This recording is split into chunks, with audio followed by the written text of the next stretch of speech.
Point final de la 24e édition du Festival panafricain du cinéma et de la télévision de Ouagadougou. La mission est accomplie selon le comité national d'organisation. Le défi a été relevé dans la mesure où personne ne pensait qu'à ce moment, nous allions réussir ce pari de tenir un FESPACO quelques mois après qu'on ait annoncé, juste même pas. Et nous avons tenu le pari de faire une ouverture ici, une clôture également, des prix spéciaux, le colloque. Et tout est bien, je peux dire qu'il finit bien, dans la mesure où les échos qui nous reviennent, les cinéastes sont contents, même s'il y a toujours des problèmes d'hébergement, de logement, d'avions qui n'arrivent pas à temps, etc. Dans la mesure où tout le monde était préparé dans l'esprit de se dire que c'est un FESPACO qui aurait pu ne pas se faire et que la fête est finalement belle, il suffit donc de voir les salles et il suffit de voir la cour du FESPACO qui concentre toutes les activités. Parce que vous le savez bien, on n'a pas pu connaître des activités un peu partout ailleurs. Du coup, la fête a eu un caractère particulier, comme en témoigne vraiment l'affluence des gens jusqu'à l'eau. Et au niveau donc des films, tout le monde a eu d'avis qu'il y a eu de beaux films cette année.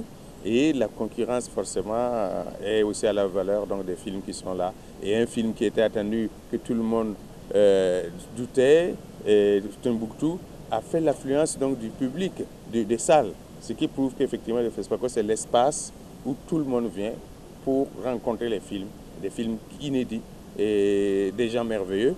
Et en tout cas, nous saluons donc la présence de ces festivaliers et nous espérons que 2017 va encore nous donner l'occasion de faire un FESPACO encore plus grandiose. Je pense qu'il ne faut pas trop demander effectivement aux uns et aux autres parce que quand on prend par exemple que le FESPACO 2015 a été organisé pratiquement en moins de 2 mois, et que bon, les gens, effectivement, au niveau du comité d'organisation, ils ont fait ce qu'ils pouvaient pour mettre les uns et les autres quand même dans les conditions. Moi, chez nous, nous pensons quand même que nous, en tant que projet Sénégimbi, nous n'avons pas vraiment trouvé d'inconvénients et vraiment la collaboration était franche. Et puis bon, vraiment, Dieu merci, on n'a pas connu de devoir et sur l'ensemble, effectivement, de tout ce que nous avons connu, que ce soit au niveau du MICA, que ce soit dans la salle de cinéma, on n'a pas eu quand même de problème particulier. C'est vrai que toute œuvre humaine est perfectible, mais je pense qu'il faudrait quand même que, j'espère que les gens ont fait avec et que bon, il n'y a pas de grief majeur en tant que tel, en tout cas par rapport à cette édition 2015. Ouais, moi je crois que le FESPACO était toujours l'un des moments le plus précieux du cinéma en Afrique. Donc cette édition était réussite. Bravo pour les organisateurs, bravo pour M. Ardioma, c'est sa première édition, il était à la hauteur de la tâche, donc merci, merci, merci beaucoup. Ça a été une semaine de grande ferveur cinématographique. Tout Ouagadougou a été mobilisé pour des dizaines de films et nous nous réjouissons de ce que, malgré la situation du pays, les autorités du FASO aient maintenu ce festival. On l'a vu, la cérémonie d'ouverture comme celle de la clôture ont été très belles et bien que redimensionnées, mais ces cérémonies ont gardé toute leur saveur et toutes les couleurs qui sied à de si grandes rencontres. Nous avons pu voir de nombreux films, aussi bien les longs métrages que les courts métrages, les documentaires et les séries télévisées. De nombreuses rencontres thématiques ont eu lieu. On a bien vu que le thème de ce festival, c'était la production et la diffusion du cinéma à l'ère du numérique. Donc nous sommes fiers que le FESPACO continue de tenir son pari, de rassembler les meilleurs de la production cinématographique et audiovisuelle, j'entends, les séries de fiction. Donc nous sommes satisfaits. Le Burkina Faso a donc relevé le défi de l'organisation malgré un contexte incertain. La traditionnelle cérémonie de clôture est venue couronner une semaine de shows cinématographiques et célébrer le mérite des hommes et femmes du cinéma africain. C'est la plus grande fête, vous savez, c'est magnifique. Et donc je suis un gagnant. Moi j'ai été gagnant hier parce que le public ouagalais s'est battu pour voir mon film. Ça c'est une victoire. Et la victoire de Ayouch, c'est aussi une victoire du cinéma africain. Son discours est une victoire de l'Afrique. Et donc il faut être content. Et je suis aussi très content pour mon ami Sékou Traoré, qui est un Burkinabé, qui est un cinéaste très très généreux, parce qu'il a travaillé sur mon film, il m'a donné beaucoup. Et quand on donne beaucoup aux autres, on reçoit aussi. Donc moi je suis très très heureux. C'est un bonheur immense, c'est un moment intense, d'autant plus que c'est la première fois qu'on participe au FESPACO, que je participe. C'est notre toute première série télévisée. Donc vraiment, je ne peux pas décrire ce moment, c'est incroyable. C'est vraiment le rêve africain que je vis actuellement. Pendant cette semaine, j'ai pu rencontrer pas mal de collègues, d'acteurs, d'actrices, enfin d'amis que je connais depuis un bon moment, d'autres personnes, d'autres gourous ou d'autres grandes pointures du cinéma comme Abderrahmane Sissako. En tout cas, c'était un moment d'échange. J'ai pu voir des films qui étaient vraiment très bien. Et je sors de là enrichi, voilà, au sens propre et au sens figuré. C'est un prix qui représente beaucoup pour moi et qui me pousse de faire le cinéma que j'aime. Et de là, je dis merci pour le Burkina, merci pour le public qui était merveilleux. Et je suis fier d'être africain.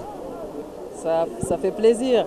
Au départ, on interprète un personnage, on joue pour le public, pour faire plaisir aux spectateurs.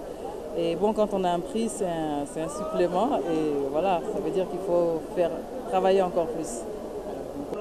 Oumarou Ganda, on le connaît, ça a été un des précurseurs du cinéma africain. Il est de nationalité nigérienne. Et comme par hasard, je suis en train de tourner avec une grande réalisatrice du Niger en ce moment, à savoir Ramatou Keïta. Je suis honoré d'avoir ce prix.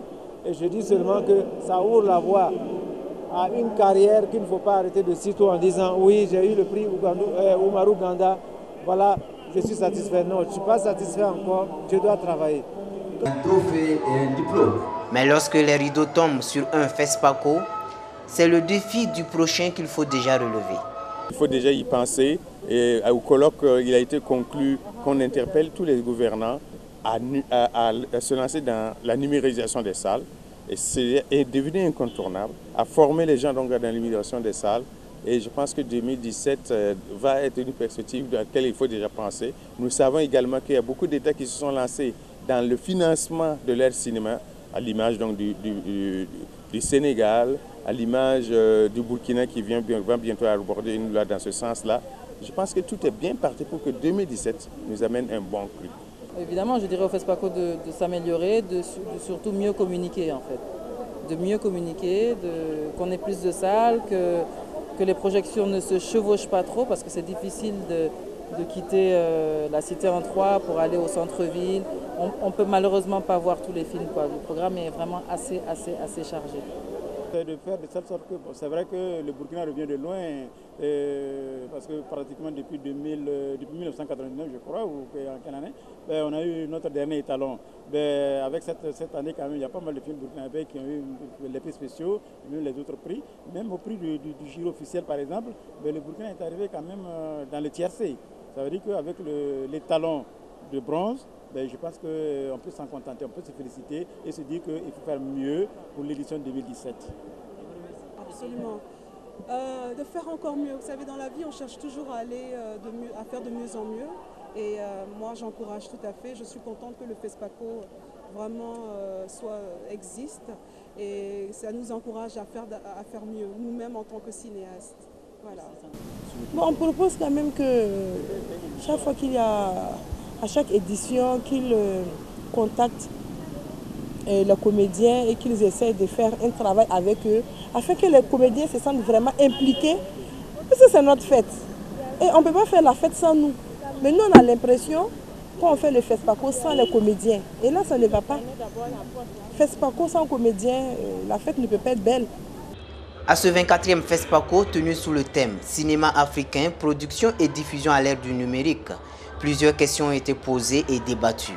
Il faut en tenir compte pour le développement du cinéma africain.